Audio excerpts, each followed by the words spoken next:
Hello guys, welcome once again. In this video we will see what does final keyword do in Java.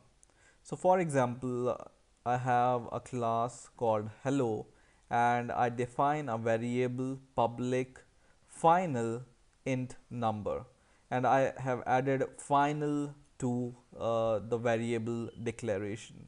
What does this final declaration do in front of any variable declaration, or in front of class declaration, or even in front of method declaration? They have different meaning whenever you add it with the variable or a method or a class. So let's see what does this keyword mean.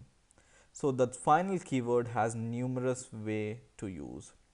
When we use final keyword with a class, this class cannot be subclassed. When you use final with a method, this method cannot be overridden by a subclass. And when you use final with a variable, it can only be initialized once.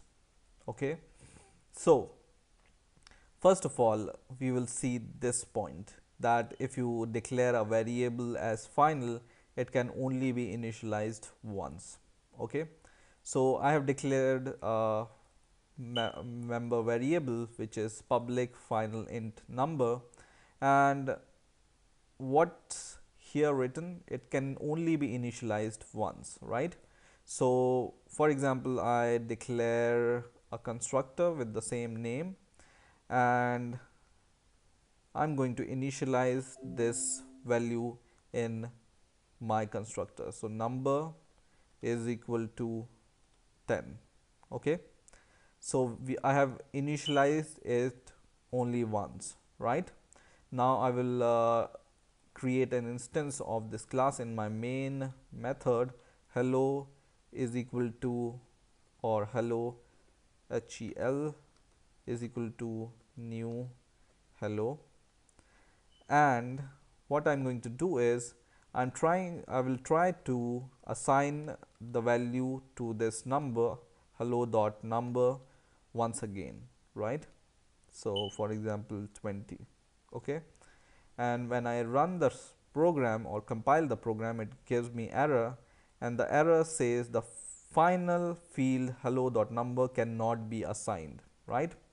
So once I assign this variable which is final, then I cannot initialize it once again. Okay, so if I comment this, this will compile perfectly fine.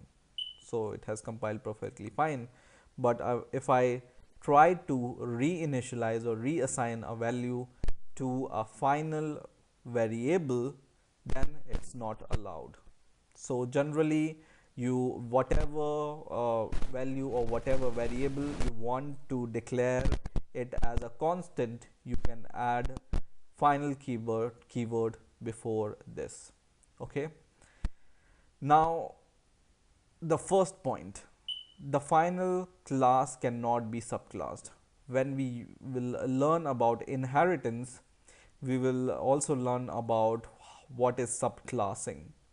And what this subclassing means is you can have the properties of one class into another class by the means of inheritance.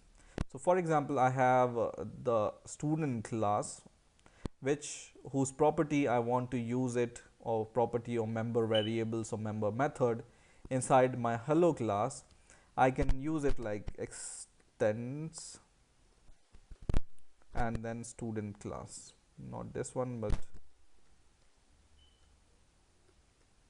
student, not this but this student, right?